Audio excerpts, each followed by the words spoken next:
Waalaikumsalam warahmatullahi wabarakatuh. Hello guys, good morning. Hello, morning.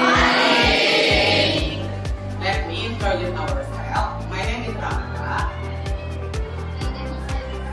My name is Puja. My name is Nadir. We are from Group 1. Applause. Present presentation about why learning English is very important in today's world. About why learning English is very important in today's world. Please give your attention. We start our presentation. Yes, English is the most widely spoken language in the world. Many international companies use English.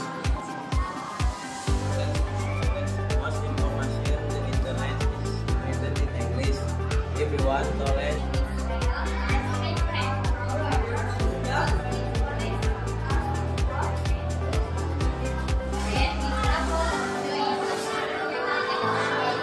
Okay guys, well now it's time to question and answer. Okay, we call you from group 2, 3, and 4.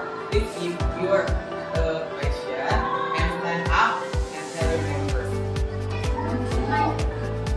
My name is Nadia and you will ask, why is learning English considered the most widely spoken language in the world?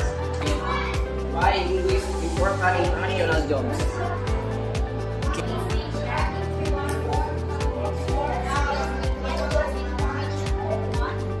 Go. Okay, for the answer from group